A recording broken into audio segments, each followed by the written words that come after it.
자, 안녕하십니까. 자, 이번 시간에는 지난 시간에 이어서 우리 책의 48페이지에 48페이지에 5. 비철 금속에 대해서 알아보겠습니다.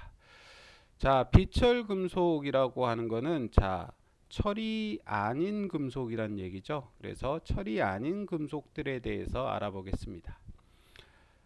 자, 우리가 기계 재료로 많이 사용하는 금속은 물론 철을 가장 많이 사용하고 있지만 철이 아닌 금속들도 우리가 많이 사용하고 있는데, 이러한 금속들을 우리가 철이 아닌 금속이다, 그러니까 철을 우리가 가장 많이 사용하기 때문에 철 외의 다른 금속이다, 이렇게 얘기해서 비철 금속이라고 합니다. 자, 첫 번째, 구리에 대해서 알아보겠습니다. 구리와 구리합금.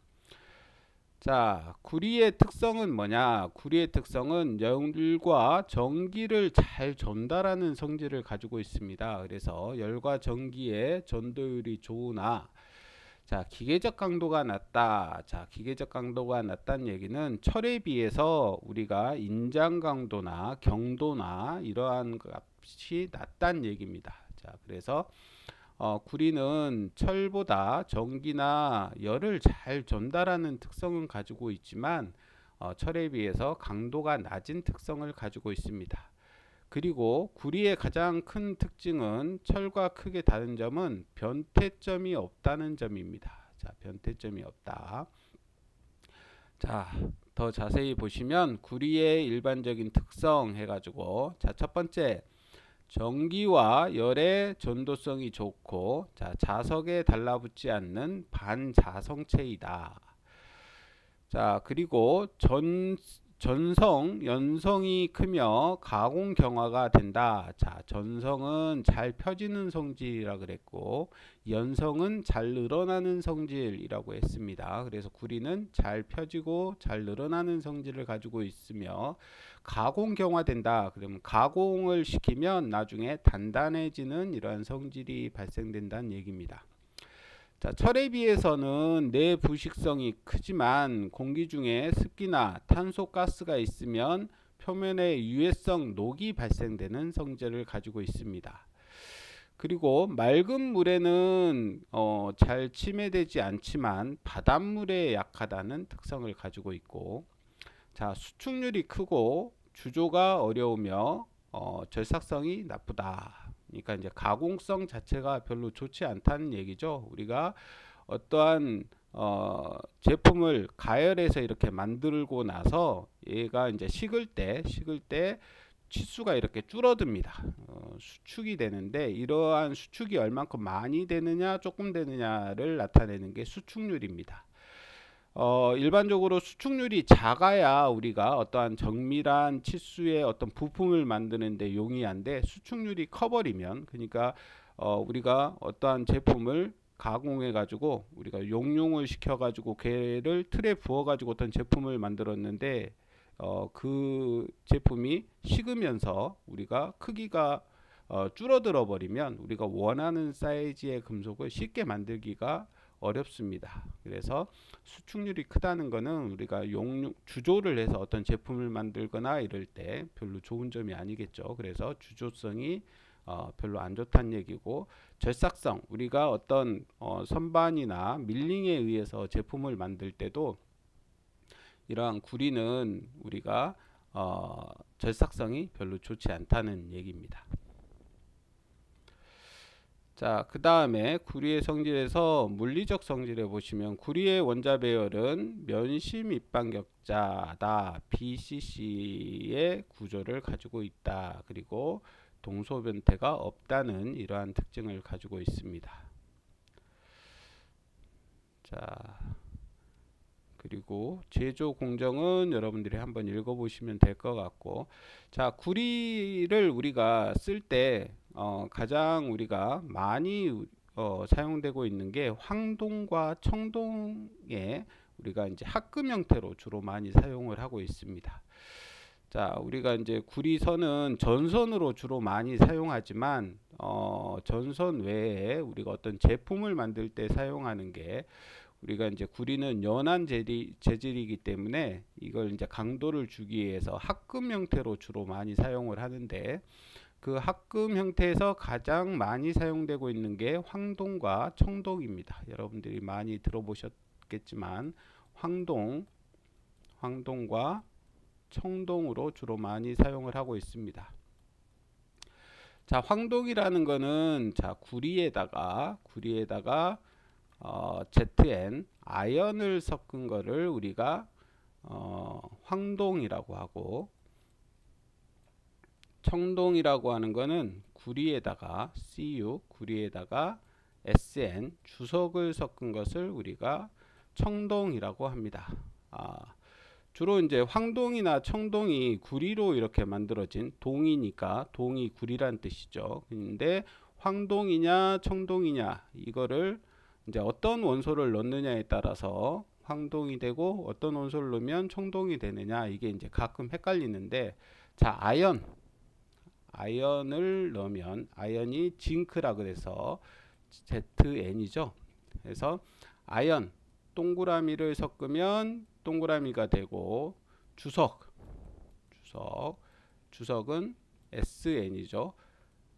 지읒을 섞으면 여기 치읒이 되는데 밑에 지읒이 이렇게 들어가 있으니까 주석을 섞으면 청동이 되고 아연을 섞으면 황동이 된다, 이렇게 외우시면 될 것 같습니다. 저도 가끔 헷갈리는데 저는 이런 식으로 동그라미가 되고 지읒이 된다, 이렇게 외우기 때문에 여러분들도 헷갈리시는 분들은 이렇게 외우시면 될 것 같습니다. 그래서 자, 구리의 합금은 이제 황동과 청동 형태로 주로 많이 사용을 하는데, 자, 황동을 보시면, 자, 황동은 구리에 아연을 섞어서 이렇게 만드는 금속입니다. 우리가 노쇠라고 부르는데, 자, 예전에 보시면 노쇠로 해서 우리가 그릇도 만들고, 육이라 그러죠. 또 그릇도 만들고, 이렇게 뭐 젓가락, 숟가락 만들어서 이렇게 예전에는 사용을 했었는데, 자, 우리가 노쇠라고 하는 게 황동이다. 그래서 구리와 아연의 배합 비율에 따라서 우리가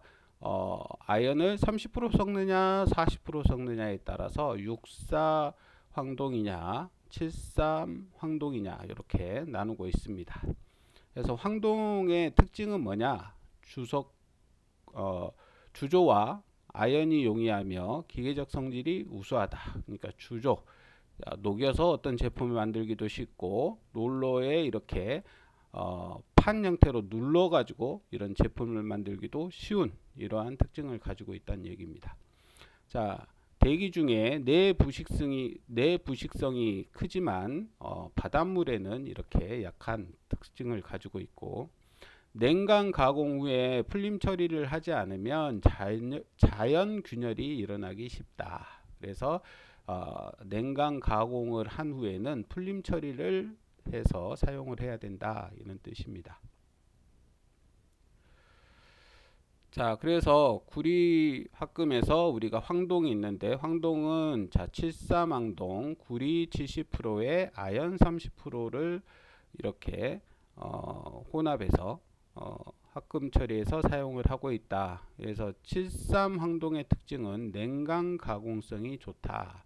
자, 냉각 가공이라고 하는 거는, 자, 우리가 어떤 금속을 가공할 때 열을 가해서 가공하느냐 아니면 열을 가하지 않고 상온에서 가공하느냐, 제결정 온도 이상으로 우리가 가열하는 걸 우리가 열강 가공이라고 하고, 제결정 온도 이하의 온도에서 가공하는 걸 우리가 냉각 가공이다, 이렇게 얘기합니다. 그래서 자, 냉각 가공성이 좋다는 뜻이고, 자, 6,4황동 같은 경우에는 구리 60%에 아연 40%를 첨가한 것으로서, 자, 이거는 이제 주로 주조, 그 다음에 열강 가공성이 좋다. 그래서 6,4황동은 녹여서 어떤 틀에 부어 가지고 제품을 만드는, 우리가 이러한 제품을 만들 때 더 좋다는 얘기입니다. 그리고 가열해서 주로 만들 때는 6,4황동, 그리고 우리가 상온에서 제결정 온도 아래에서 가공하는 것은 주로 7,3황동을 이렇게 사용한다, 이렇게 보시면 되겠습니다.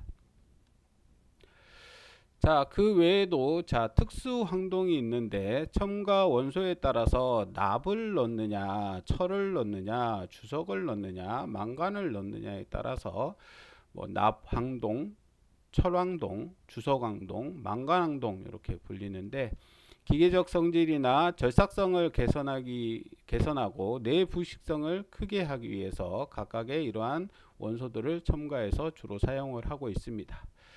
자, 그 중에 대표적인 자, 특수 황동을 보시면 네이벌 황동입니다. 네이벌 황동. 자, 육사 황동의 주석을 1% 첨가해서 만든 황동이고 주로 이제 네이벌 그러니까 바닷물에 주로 사용한다는 얘기죠. 그래서 선박용 축이나 플랜지나 볼트, 너트, 그 다음에 수동용 밸브 등에 주로 사용을 하고 있습니다. 자, 에드머럴티 황동이라고 하는 것은 우리가 73 황동의 1%의 아연을 주석으로 대치시켜 가지고 만든 것을 우리가 에드머럴티 황동 이렇게 얘기하는데, 자, 가열관이나 그다음에 냉각관, 그다음에 중류관 등의 제작에 주로 사용을 하고 있습니다. 자, 그리고 자, 이제 청동입니다. 청동. 자, 청동은 아까 말씀드렸듯이 구리에다가 주석 SN 주석을 혼합해서 합금으로 사용을 한다 그랬습니다. 그래서 자, 이 외에도 뭐 아연이나 납인 등을 우리가 소량 첨가해서도 사용을 하고 있습니다. 자, 청동의 특징을 보시면 주조성이 좋고 내부식성이 크다. 기계적 성질이 우수하며 내마모성이 크다. 그리고 주조나 단조용 제품을 주로 사용한다. 제품으로 주로 사용한다. 이렇게 나와 있습니다. 그래서 뭐 녹여서도 만들 수 있고 이렇게 가열해 가지고 이렇게 망치로 해머로 때려서 어떤 제품을 만들어서도 쉽게 가공을 할 수 있다는 얘기죠. 자, 청동의 종류에 보시면 먼저 인청동이 있는데 청동의 인을 첨가해 가지고 우리가 내부식성이나 내마모성, 그 다음에 인성이나 내필요성을 크게 한 이러한 청동을 우리가 인청동이라고 한다. 여기에서 인성이라고 하는 것은 우리가 잘 깨지거나 부러지지 않고 우리의 질긴 성질, 그러니까 단면이 이렇게 양쪽에서 잡아 당겨 가지고 단면이 쭉 늘어나는데도 잘 깨지거나 파괴되지 않고 끝까지 잘 늘어나는, 그래서 잘 깨지거나 파괴되지 않는 성질을 인성이라고 합니다. 그래서 이러한 인성이 크거나 내피로성이라고 하는 것은 우리가 피로라고 하는 것은 어떤 일을 계속 반복해서 하게 되면 사람도 피곤하게 되는데, 재료도 어떤 힘을 계속 반복해서 가열하게 되면 자기가 버틸 수 있는 힘보다 훨씬 작은 힘인데도 이게 수만 번, 수십만 번 반복되면 나중에 작은 힘에서도 파괴가 되는 이러한 성질이 생깁니다. 이걸 우리가 피로라고 하는데, 이 피로에 잘 견디는 성질이 내피로성입니다. 그래서 피로에 잘 견디는 이러한 성질을 가지고 있다. 자, 그 다음에 포금입니다. 포금. 자, 말 그대로 건메탈이죠. 그래서 총기나 이런 것들을 만드는 금속이라고 보시면 되겠습니다. 그래서 구리 88%, 주석 10%, 아연 2%의 합금이다. 주로 아연은 주조성을 향상시키고 기계적 성질을 강하게 하기 위해서 첨가한다. 자, 그 다음에 두 번째 금속은 알루미늄입니다. 여러분들이 잘 알고 계시는 알루미늄, 우리가 비중이 2.7이기 때문에 가벼운 금속이다. 그래서 경금속이다 이렇게 얘기합니다. 우리가 일반적으로 금속이라고 하는 것들은 우리가 강도가 대부분 강하긴 한데, 이 금속의 특징은 대부분 무겁습니다. 그래서 강도는 높은데 무겁다는 이런 특성이 있어요. 근데 우리가 이제 재료로 사용하고자 하는 금속들은 될 수 있으면 강도는 높으면서도 가벼우면 더 좋은데, 대부분의 자연적인 이런 금속들은 강도가 클수록 대부분 무겁다는 이러한 특성을 가지고 있습니다. 근데 이러한 금속들 중에서 몇 개의 금속은 무게가 비교적 가벼워요. 금속들에 비해서 가볍다는 얘기입니다. 그래서 이러한 금속들을 우리가 뭐라고 하느냐, 경금속이라고 합니다. 자, 이러한 경금속에는 어떠한 것들이 있느냐, 방금 설명드렸던 알루미늄, 그 다음에 대표적인 게 마그네슘, 그 다음에 티타늄, 이렇게 세 개의 주로 금속들은 금속인데도 불구하고 가볍습니다. 비교적 강도나 이런 것들은 물론 철에 비해서는 약하지만 금속임에도 불구하고 가벼운 금속이다. 그래서 이 세 개의 금속을 우리가 경금속이다 이렇게 얘기합니다. 우리가 실제 산업 현장에 사용되고 있는 게 요 세 가지의 금속들이 경금속에서 대표적으로 사용되는 금속이다 이렇게 보시면 되겠습니다. 그래서 요 비중이라는 거는 전에 설명드렸죠. 자, 물에 비해서 몇 배가 무겁냐 이걸 나타내는데 2.7이다 그러면 물보다 2.7배 무겁다는 얘기죠. 그래서 알루미늄은 2.7, 그 다음에 마그네슘은 1.7, 그 다음에 티타늄은 4.5 이렇게 해서 물보다 2.7배 무겁고, 마그네슘은 물보다 1.7배 무겁고, 티타늄은 물보다 4.5배 무겁다 이렇게 보시면 되겠습니다. 그래서 티타늄부터 해서 우리가 경금속이다, 티타늄보다 가벼우면 우리가 경금속이다 얘기하는 겁니다.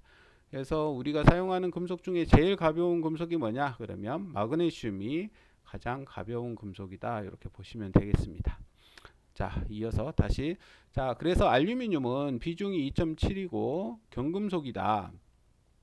자, 알루미늄의 특징은 열이나 전기의 전도성이 좋고 무르며 전성과 연성이 크고 알카리에는 약하나 대부분 유기산에 침식되지 않아 화학공업에 주로 많이 사용된다. 주로 이제 내부 식성이 좋기 때문에 우리가 화학공업에 주로 많이 사용하고, 최근에는 뭐 모든 기계 분야에서 무게를 줄이기 위해서, 경량화라고 하죠. 무게를 줄이기 위해서 사용되는 금속 중에 대표적인 게 알루미늄이다 이렇게 보시면 되겠습니다.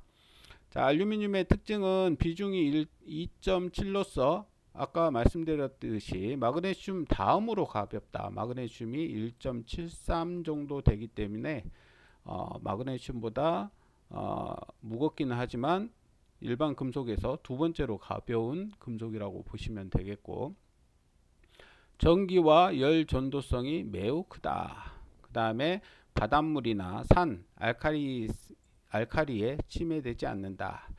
자, 공기 중에서나 물 속에서 표면에 얇은 산화 피막이 생기기 때문에 부식이 잘 되지 않는 이러한 성질을 가지고 있습니다.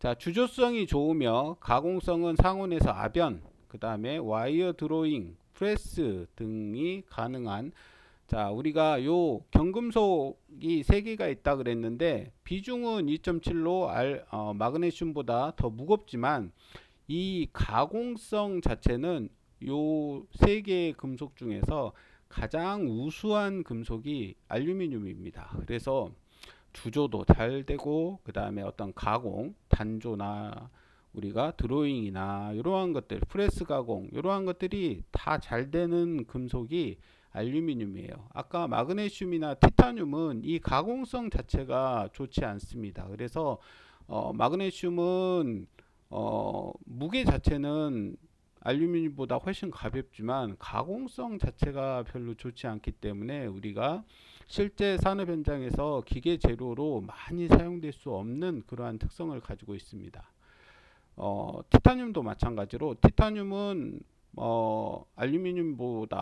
알루미늄이나 마그네슘보다 강도나 이런 면에서는 훨씬 좋은데, 특히 내부 식성이나 이런 것들은 티타늄은 상당히 좋습니다. 탄성도 좋고 이렇게 하지만 가공성 자체가 별로 안 좋아요. 그래서 뒤에 나오겠지만 이러한 티타늄이나 마그네슘은 가볍거나 강도나 이런 면에서는 알루미늄보다 좋지만 어떤 제품을 만들기 위한 이러한 가공성이나 이런 면에서는 알루미늄이 훨씬 더 좋습니다. 그래서 알루미늄을 우리가 주로 이제 산업 현장에 가장 많이 사용하고 있다 이렇게 보시면 되겠습니다. 자, 알루미늄은 주로 이제 우리가 어떤 주조용 알루미늄 합금을 주로 이제 만들어 가지고 우리가 알루미늄과 어떤 합금을 같이 녹여서 이렇게 제품을 만드는 이러한 주조용으로 주로 사용한다든가, 특히 이제 알루미늄은 다이캐스팅이라고 해서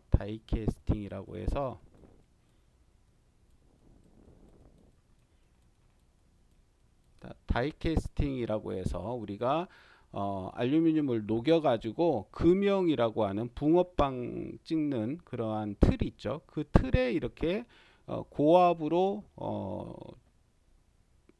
주사를 해서, 그래서 고압으로 이렇게 알루미늄 합금을 녹여가지고 고압으로 금형 안에 이렇게 주입을 해가지고 제품을 찍어내는 이러한 가공법을 우리가 다이캐스팅이라고 합니다. 그래서 다이캐스팅에 의해서 제품을 생산하게 되면 분당 뭐 수개에서 수십 개까지도 이렇게 제품을 찍어낼 수가 있습니다. 그래서 이러한 가공법을 이용해서 제품을 생산하면 짧은 시간에 대량의 제품을 생산할 수 있기 때문에 생산 단가를 상당히 낮출 수가 있어요. 그래서 주로 이제 우리가 기계 부품을 만들 때 알루미늄을 이용해서 이렇게 만드는 다이캐스팅 가공법을 주로 많이 사용을 하고 있습니다. 자, 그 다음에 이제 가공용 알루미늄 합금이 있고, 그래서 자, 알루미늄은 주로 이제 주조용 알루미늄 합금이나 그 다음에 가공용 알루미늄 합금, 이러한 형태로 주로 사용을 하고 있다.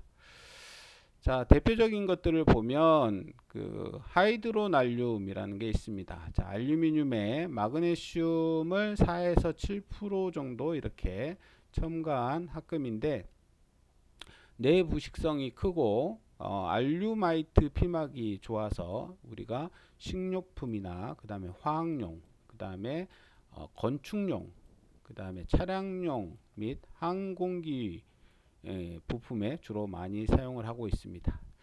자, 그 다음에 두랄루민이라는 알루미늄 합금이 있는데 상당히 강력한 알루미늄 합금으로 대표적인 합금이 되겠습니다. 그래서 두랄루민은 알루미늄에 구리, 마그네슘을 첨가한 합금으로써 CO 경화를 일으키며 열 처리를 하면 강도가 증가하는 이러한 합금이다 이렇게 보시면 되겠습니다. 자, 그 외에도 우리가 초두랄루민이라 그래서 요 두랄루민보다 더 강도를 강화시킨 우리가 합금을 초두랄루민, 슈퍼두랄루민 합금이다 이렇게 얘기합니다. 그래서 알루미늄, 구리, 망간에 마그네슘을 0.5에서 1.5% 정도 이렇게 첨가한 합금이다. 자, 그 다음에 노엑스 합금이 있는데, 자, 알루미늄의 규소, 그 다음에 니켈, 구리를 이렇게 첨가한 합금으로써 내열성이 크고 열평창 개수가 적습니다. 그래서 우리가 열평창 개수가 적다는 거는 지난 시간에도 얘기했지만 우리가 온도가 올라갈 때 이 금속이 이렇게 주로 늘어나는데, 이게 많이 늘어나 버리면 우리가 정밀한 작업을 한다든가 아니면 우리가 온도가 많이 올라가는 곳에 사용하기는 부적당한 이러한 금속이 되는데, 열평창 개수가 작게 되면 우리가 지난 시간에 얘기했던 뭐 측정기라든가 뭐 이런 거에 사용할 수도 있고, 그 다음에 고온이 올라가는 데에 사용할 수 있는 이러한 특성을 지니기 때문에 내열성이 크고 열평창 개수가 적으면 주로 이제 고온에 사용하는 이런 재료로 적합한 재료가 되겠습니다. 그러니까 우리가 이제 피스톤이나 이런 것들은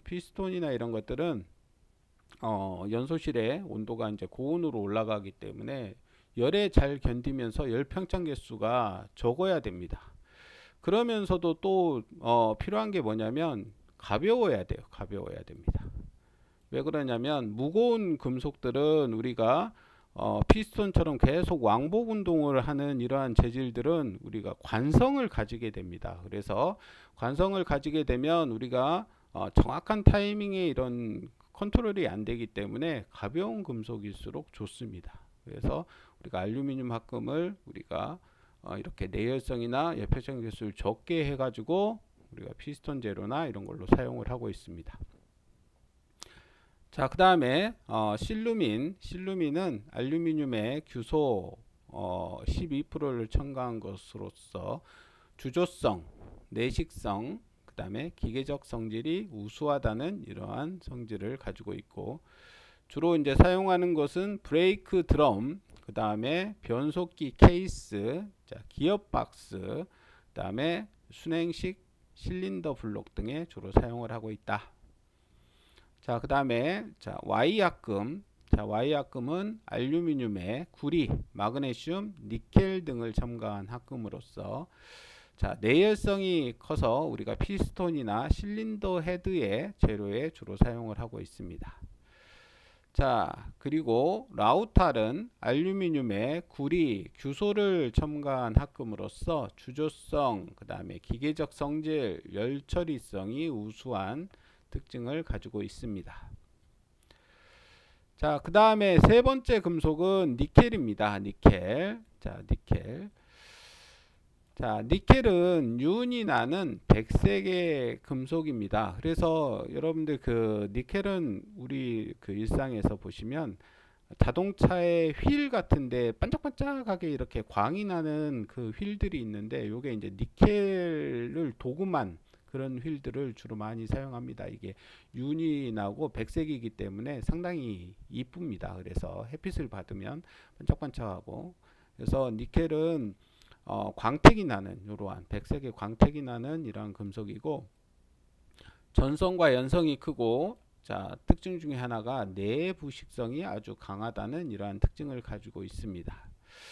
자, 니켈은 면심 입방 격자의 결정 구조를 가지고 있고, 고온으로 가열하여도 얇은 산화 피막이 발생하여 스스로 보호하기 때문에 산화되지 않는, 그래서 내부식성이 우수한 금속이고, 바닷물 속에서도 거의 부식되지 않는 이러한 특성을 가지고 있습니다. 그래서 니켈은 주로 우리가 스테인리스 강, 그러니까 녹이 슬지 않는 강의 재료로 많이 사용하고, 또 니켈 자체가 우리가 상당히 이제 고온에서 이렇게 버티는 이러한 성질을 가지고 있기 때문에 내열강, 이러한 합금 재료로 주로 많이 사용을 하고 있습니다. 자, 니켈의 특징을 보시면, 자, 전성, 연성과 내부식성이 풍부하며 색깔이 아름답다. 그 다음에 두 번째로 내열성 및 전기 저항이 크다. 세 번째로 열간 가공성이 좋다. 이렇게 니켈의 특징을 보시면 되겠습니다.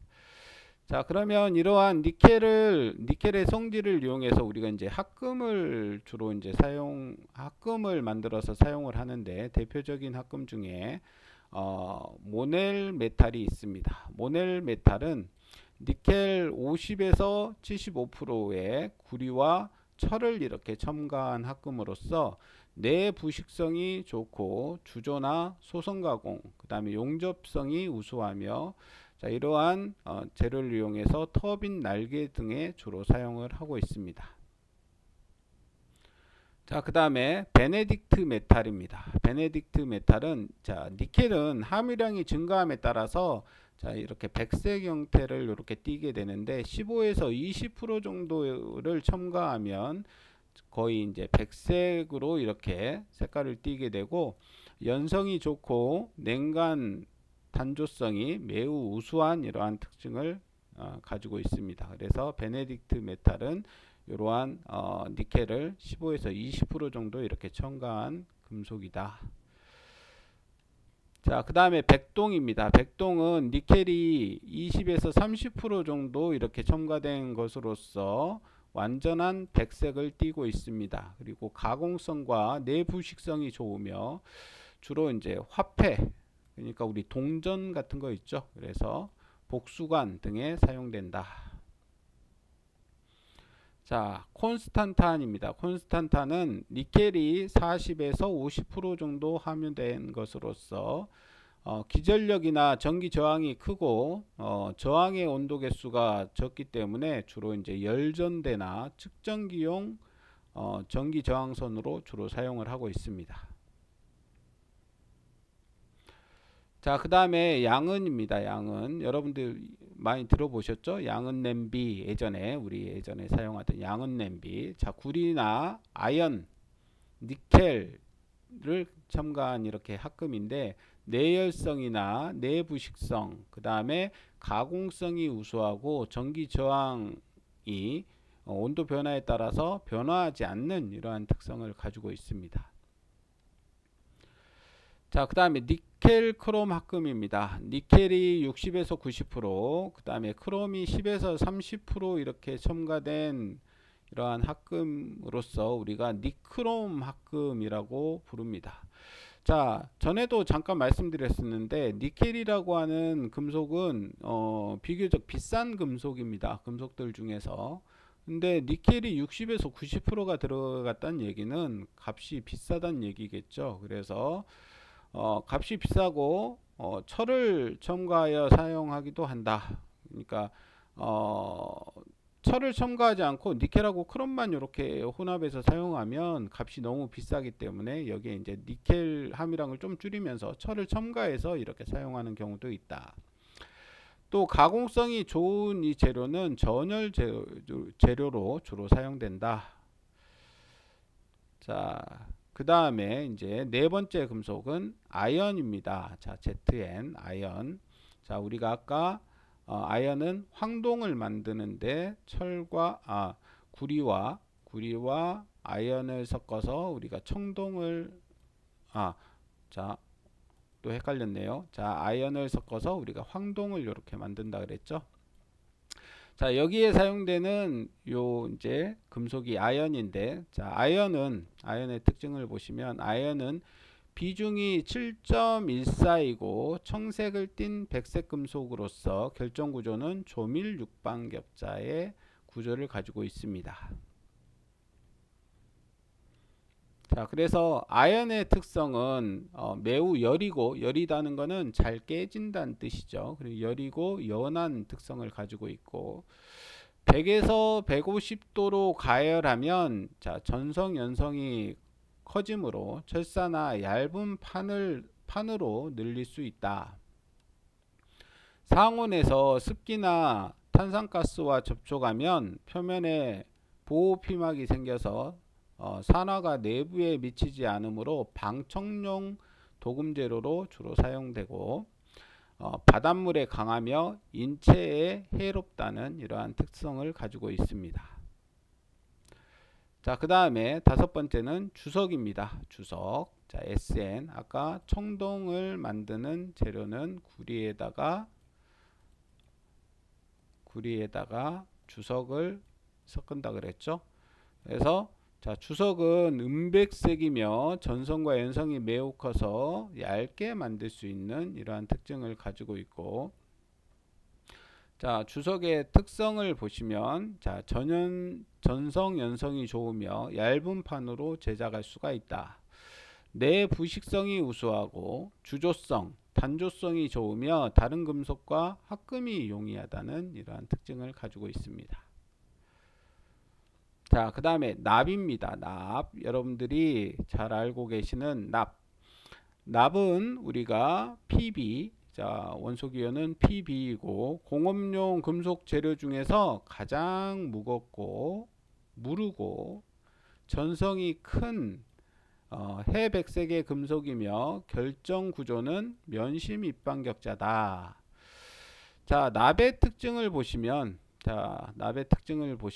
비중이 11.4입니다. 그러니까 물보다 11.4배 무겁다. 그러니까 엄청나게 무거운 금속 중에 하나다. 철이 비중이 얼마냐면 철의 비중이 7.8입니다. 그러니까 철보다도 훨씬 무거운 금속이다.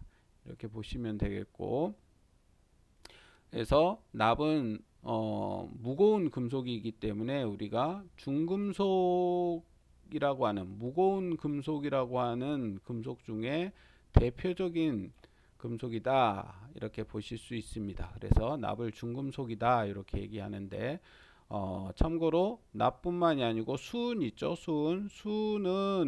수은도 대표적인 중금속인데 수은은 비중이 12.6입니다. 그러니까 납보다도 더 무거운 게 이제 수은인데 수은은 상온에서 액체 상태죠. 액체 상태이기 때문에 기계 부품으로 사용되지는 못하고 자, 납은 자, 비중이 11.4로서 비중이 상당히 높은 금속에 해당되고 금 다음으로 연하다. 그래서 금 다음으로 연한데 비중을 보시면 비중은 금은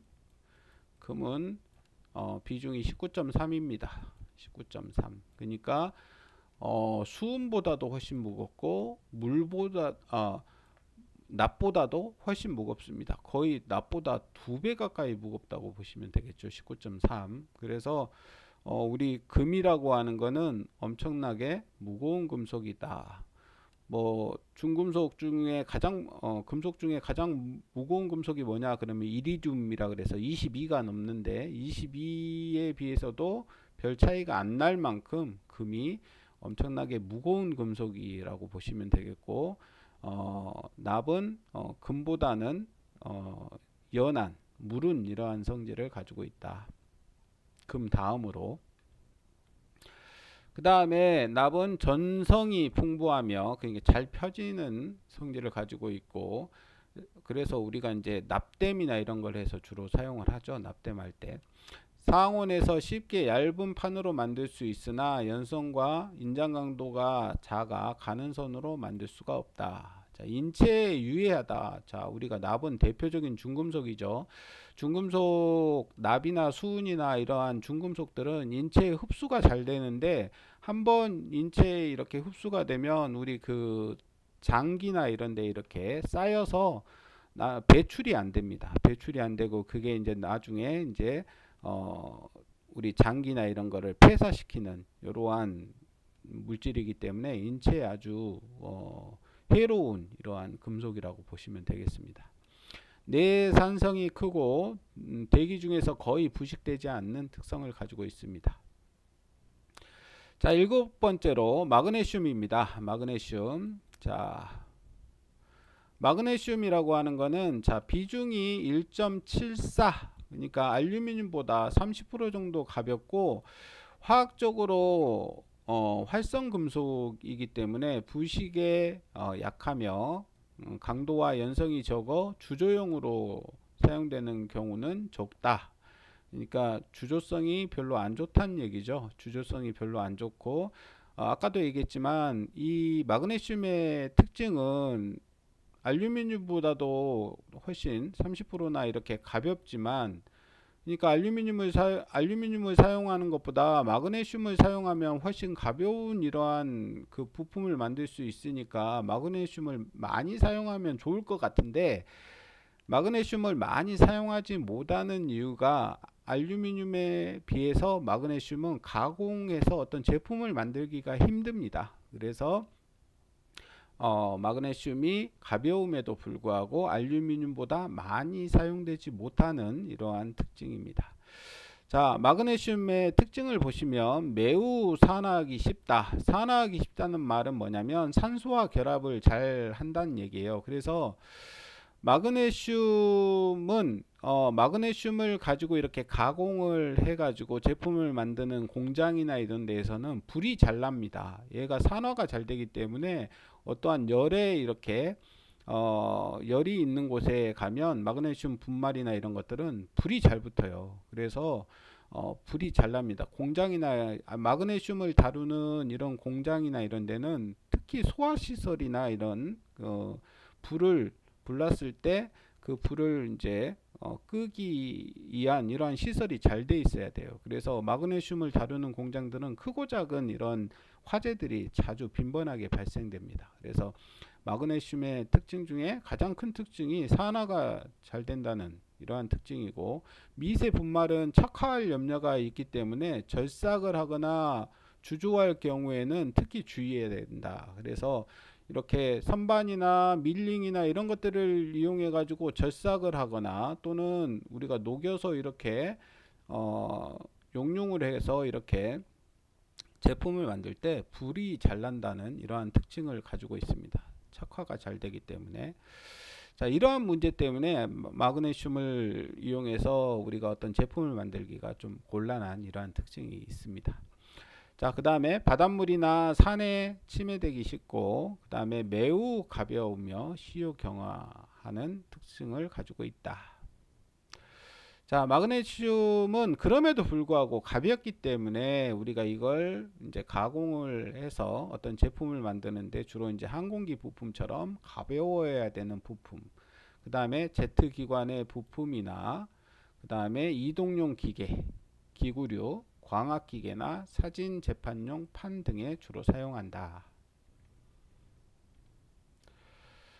자, 그 다음에 여덟 번째 금속은 티탄입니다. 티탄, 우리가 티탄 또는 티타늄 이렇게 얘기하죠. 또는 타이타늄 이렇게 얘기하는데, 티탄이라고 하는, 타이탄이라고 하는 거는 우리가 거대하다는 뜻입니다. 그래서 예전에 여러분들 이제 보셨는지 모르겠지만 타이타닉호라는 배가 있죠. 옛날에 큰 그 여행용 배가 있었는데 나중에 이제 전복돼서 나중에 큰 사고가 일어나는데, 요 타이타늄이라고 하는, 요 티탄이라고 하는 거는 거대하다는 뜻입니다. 그래서 로마 신화에도 보면 예전에 이제 제우스나 이 신들이 나오기 전에 신들이 타이탄족이라 그래서, 티탄족이라 그래서 거대한 신들이 이렇게 있다가 그 신들이 나중에 제우스 신들에 의해서 이제 밀려나는 이러한 이야기가 있는데,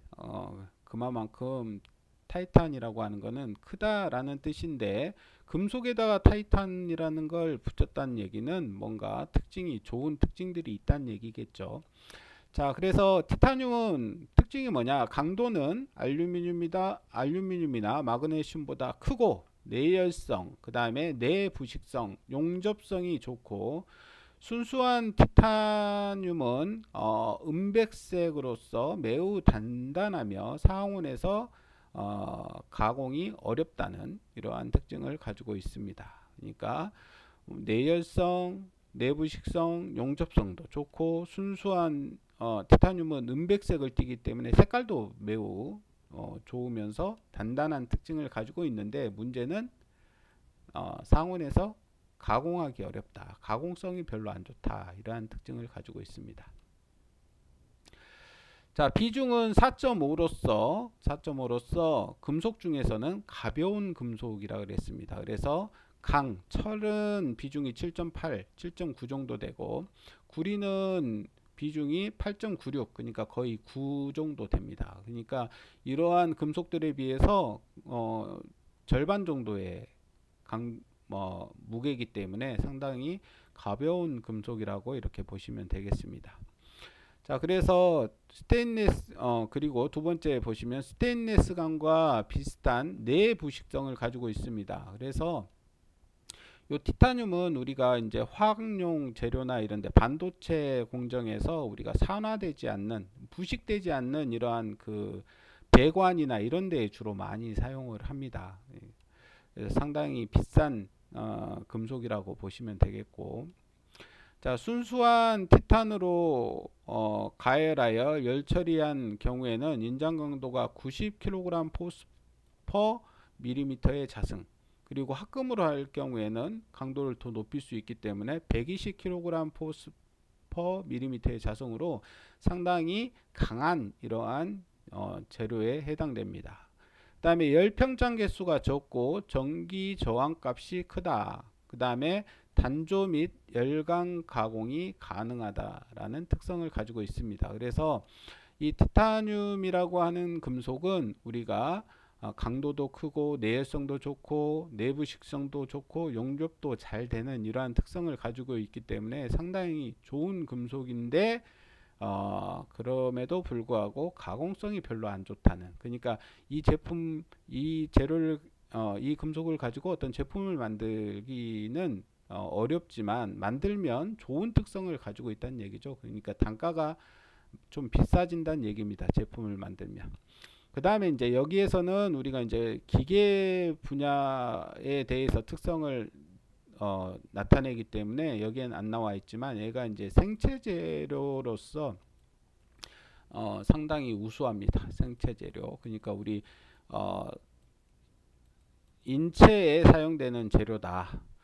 그래서 티타늄이라고 하는 이 금속은 탄성이 좋아서 우리가 뭐 이렇게 고급 골프채나 이런데 그 반발력이 좋기 때문에 탄성이 좋아서 골프채 같은데 또는 이제 그 안경테 뭐 이런 데에도 사용되고 자전거 고급 자전거에도 사용되지만 중요한 것 중에 하나가 생체 재료로 이렇게 사용된다는 거예요. 그래서 우리가 다른 금속들은 인체에 이렇게 심게 되면 우리 피부하고 이렇게 융화가 안 됩니다. 그래서 우리가 그 인공 고관절이라 그러죠. 엉덩이 뼈나 이런 데가 이렇게 그 나이 드신 분들 눈길에 넘어져서 고관절이 이렇게 깨지거나 이러면 우리가 이제 인공 고관절이라 그래서 금속으로 이렇게 깎아서 이렇게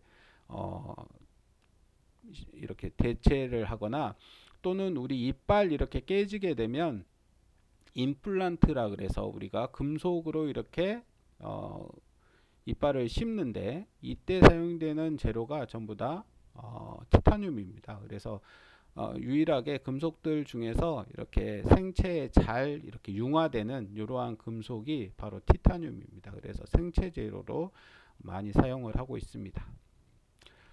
자, 그 다음에 9번째 베어링 합금입니다. 베어링 합금은 자 구비 조건이 베어링으로 우리가 사용하기 위해서는 하중에 견딜 수 있는 경도와 강도를 지니어야 되고 축명과 길들임성이 좋을 것, 마찰 개수가 적을 것, 내마모성이 클 것, 이러한 특징을 가지고 있어야 베어링 합금으로 쓸 수 있고, 그 다음에 열 전도성이 클 것, 내부식성이 클 것, 가격이 싸고 주저성이 좋을 것. 자, 이러한 금속들이 해당되는 게 우리가 이제 화이트 메탈, 그 다음에 베빈 메탈, 그 다음에 켈밋 합금, 그 다음에 자 오일리스 베어링. 자, 이러한 것들이 나와 있는데 여러분들이 쭉 읽어보시고, 자 오일리스 베어링에 보시면 자 특징이 소결 방법으로 만든 합금이다 이렇게 되어 있습니다. 자, 소결이라고 하는 거는 우리가 어떤 텅스텐이나 이러한 재질들 고온에서 잘 견디는 이런 금속들은 녹여서 어떤 제품을 만들기가 힘들어요.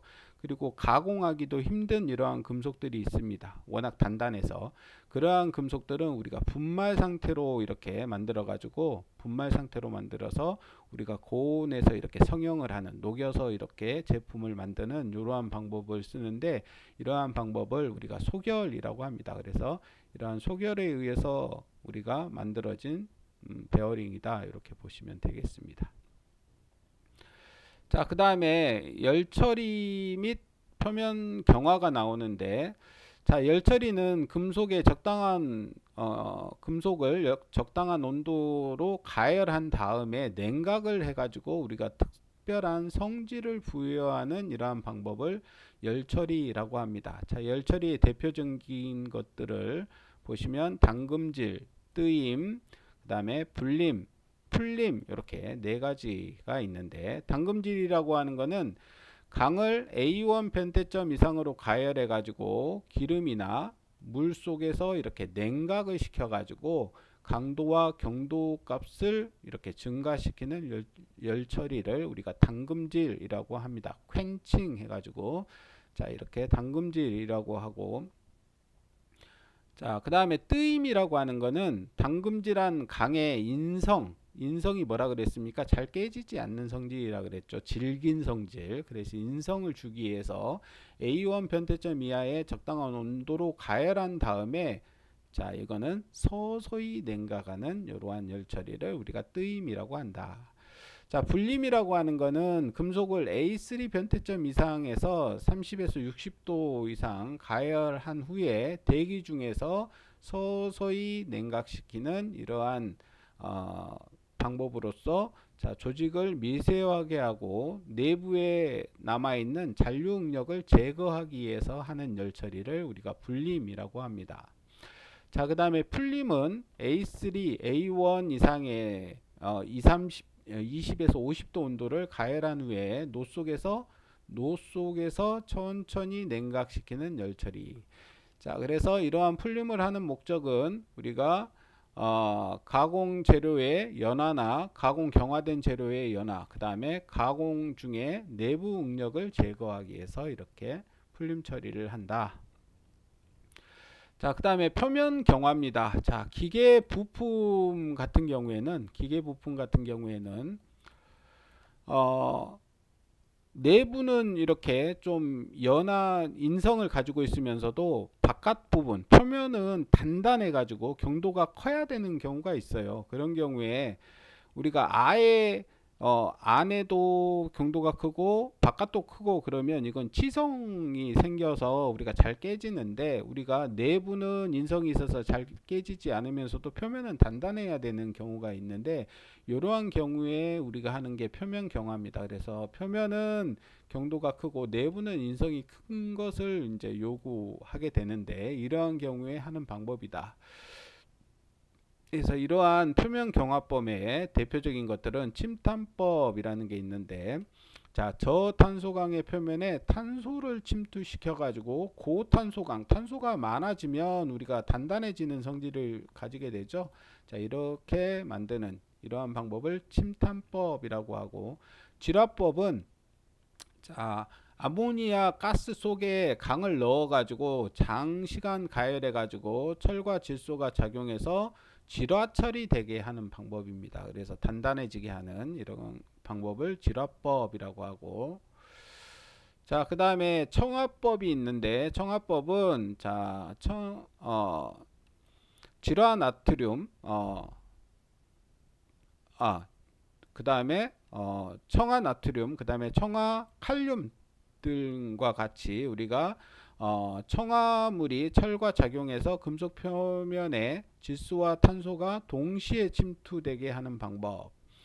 자, 그 다음에 화염경화법. 화염경화법은 우리가 CO2, 그 다음에 산소 아세틸렌 같은 이러한 불꽃으로 강의 표면을 가열시켜 가지고 열이 중심부에 전달하기 전에 급냉시키는 이러한 방법.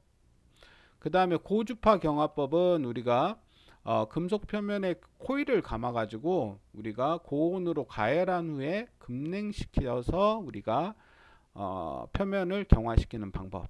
자, 이러한 것들을 사용을 하고 있습니다. 자, 그 다음에 비철금속 중에 이거는 이제 비철금속이라고 하지 않고 이제 비금속 재료라고 주로 이제 얘기하는데, 금속이 아닌 재료죠. 그래서 플라스틱은 우리가 금속이 아니기 때문에 비금속 재료라고도 분류합니다. 그래서 자, 비금속 재료에는 자, 플라스틱이 있는데, 플라스틱은 우리가 원하는 복잡한 여러 가지 모양을 가공하기 쉽게 이렇게 가공할 수가 있고, 플라스틱의 특징은 가벼우면서도 단단하고 녹이 슬지 않고 대량으로 어떤 제품을 생산할 수 있다는 이러한 면에서 가격을 싸게 우리가 어떤 제품을 만들 수 있기 때문에 생활용품 등에 우리가 많이 사용을 하고 있습니다. 플라스틱의 특징을 보시면 우수한 절연성을 가지고 있어서 전기 재료로 주로 많이 사용합니다. 전선, 피복 같은데 우리가 주로 사용하고, 전기의 스위치라든가 커넥터, 그 다음에 전기 기계 부품 등에 주로 사용을 하고 있습니다. 자, 이러한 플라스틱은 우리가 크게 보면 두 가지로 나눌 수 있는데, 열 가소성 수지와 열 경화성 수지로 크게 나눌 수 있습니다. 자, 열 가소성 수지는 뭐냐? 열을 가해서 다시 소성을 할 수 있다, 이 얘기입니다. 그러니까 우리가 열 가소성 수지는 가열해서 성형한 후에 냉각하면 제품의 형상이 이렇게 만들어지는데, 이렇게 제품으로 사용을 하다가 재가열하면 녹아서 다시 원상태로 원래 상태의 재료로 돌아가서 이걸 다시 성형할 수 있는, 그러니까 재소성이 가능한 이러한 재료를 우리가 열 가소성 수지라고 합니다. 그래서 열 가소성 수지에는 폴리에틸렌 수지, 그 다음에 폴리프로필렌 수지, 그 다음에 폴리스티렌 수지, 그 다음에 염화 비닐 수지, 폴리아미드 수지, 폴리카보네이트 수지, 그 다음에 아크릴 수지, 아크릴, 니트릴, 부타디엔, 스틸렌 수지. 자, 이러한 것들이 열 가소성 수지, 그러니까 재가열해서 성형을 할 수 있는 수지에 해당되는 거고, 자, 그에 비해서 열 경화성 수지는 한번 제품을 만들고 나면 재용융해 가지고 성형을 할 수 없는 이러한 수지를 우리가 열 경화성 수지다. 그래서 재생할 수 없는 수지라고 보시면 되겠습니다. 자, 열 경화성 수지에는 자, 페놀 수지, 멜라민 수지, 그 다음에 에폭시 수지, 요소 수지. 자, 이러한 것들이 자, 열 경화성 수지다. 그래서 가끔 보시면 열 경화성 수지에 해당되지 않는 수지가 어느 거냐 이렇게 선택하라고 이렇게 하는 문제들이 나오는데, 열 경화성 수지와 열 가소성 수지의 특징과 그 다음에 거기에 해당되는 수지들이 어떤 것들이 있는지에 대해서 알아두시면 좋을 것 같습니다. 자, 그리고 이제 예상 문제가 출제 예상 문제가 나오는데, 이거는 여러분들이 한 번씩 풀어 보시기 바랍니다. 자, 오늘 수업은 이상으로 마치겠습니다. 수고하셨습니다.